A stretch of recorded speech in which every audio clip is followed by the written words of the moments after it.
好，三年級同學大家好嚇，咁就我係李 Sir 啦，咁就呢段片段呢，就會同大家講一講啱啱做嗰個進評，即係單元8啦。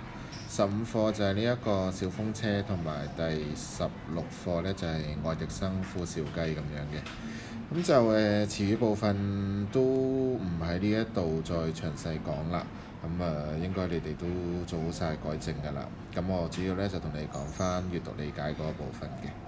咁可以睇翻佢題目嗰個要求嗰度啦。咁就都係啦，同之前嗰個進評。咁我哋咧就希望同學可以喺個文章裏邊揾到一啲適當嘅詞語，咁填翻去個句子度上面嘅。咁就我哋亦都俾咗個範圍啦。就係第3同埋第4段。第3同埋第4段咁就改嘅時候呢，咁都見到有啲同學就都揾唔到呢兩個詞語嘅。咁我而家呢，就今日想同大家講一講呢兩個，即係喺個句子裏邊點樣喺個文章嗰度揾翻嗰個詞語出嚟咁樣啦。嗱，首先我哋睇一睇佢俾嘅嗰個句子嗰度，你稍等我一陣啊。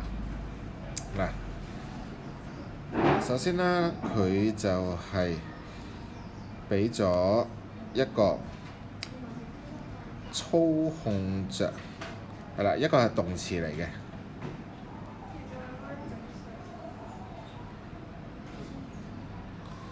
咁跟住呢，就後邊嗰句亦都好緊要啦。駕駛嘅技術進步了不少，咁一定就係向好嘅地方，即係向正面嘅嗰個方向出發啦，係咪？咁我哋睇翻嗰個文章啦。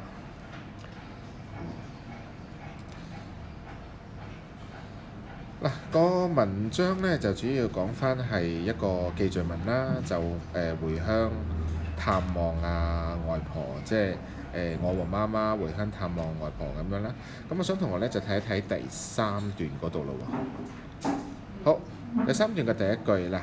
咁李 Sir 呢，就用紅筆圈低咗熟練嗰2個字啦。咁就你可以睇一睇後邊嘅嗰個句子。熟練地把雞蛋白加進水牛奶中。加進呢一個呢，亦都係一個動詞。咁佢後邊再有話再把蝦仁炒香加進水牛奶中等等嗰啲句子呢，就係一個一步一步咁樣去煮嗰一味嘅餸菜咁樣啦。咁但係我哋見到第3段嗰句。外婆熟練地，咁呢一個就係即係呢一句呢，其實就係一個好大嘅一個提示，俾同學呢，就將佢呢一個嘅詞語就係擺落去個答案度咯。好，咁我哋睇一睇第2句咯喎。第2句就係話祖父十分乜嘢咁我啦，跟住每次來我家總會帶上我最愛吃的食物。後邊嘅呢一句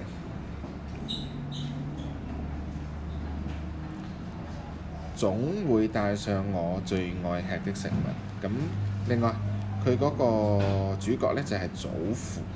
咁我相信就祖父就一定係啲老人家，就一定係錫啲小朋友㗎啦。咁可能3年班嘅同學仔，即係有啲長輩咁都對你哋都好痛愛痛錫啦。咁個答案呢，就係有個愛字㗎啦，就叫做疼愛。好啦，咁疼愛喺邊度揾翻嚟呢？好，稍等我一陣啊，我哋睇翻嗰個文章先。好，見唔見到最長嗰段第4段咁我哋上標示咗啦。我小心翼翼地把炒牛奶端上飯桌嗰一段開始啦。咁第2句咁就表哥同個表弟講啦，家俊表弟外婆最疼愛你了。嗱，有啲同學可能未見過，即係三年班嘅同學未見過呢個詞語都唔緊要，但係咧你見到我用黃色筆間低咗個呢個字，知道你喜歡吃炒牛奶，早上6時就去牛奶專賣店訂購水牛奶啦。即係佢呢一個嘅外婆啦，有老人家咁啊，知道嗰個小朋友都中意食呢一味餸，咁好早好早6點就已經去鋪頭嗰度去訂購呢一種嘅食物，咁所以呢，就呢個詞語呢，就話俾我哋聽，即係其實係老人家對於嗰個小朋友其實就係非常非常之愛錫啦嚇。咁我哋書面語上邊呢，就叫做係疼愛啦咁樣。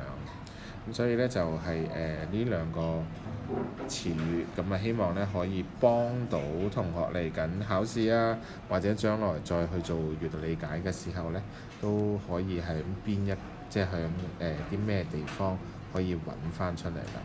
好，咁啊片段呢就去到最後呢，我想李 Sir 想同大家3年班嘅同學呢講一講嗱，句式仿作嗰度有一類型嘅句式呢，就叫做不僅而且嗱，咁我喺個畫面上邊咧都已經寫咗啦。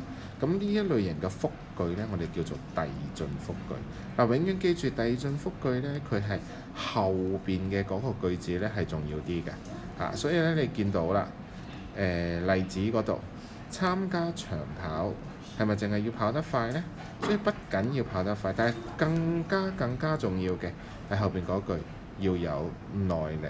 咁所以改你哋嘅進評嘅時候呢，咁其實有啲同學呢，佢後邊嗰句係未做到遞進嘅嗰個要求嘅話呢，其實都會酌量扣少少分嘅。咁我希望呢，就嚟緊同學考試嘅時候呢，真係遇到呢一類型嘅句子呢，就要諗清楚啦。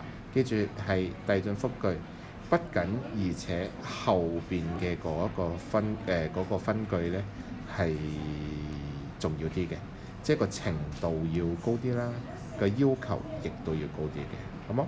咁就今日個片段呢，就暫時分享到呢度啦。咁希望3年班嘅同學嚟緊嘅考試都可以攞到理想嘅成績啦，好冇？拜拜。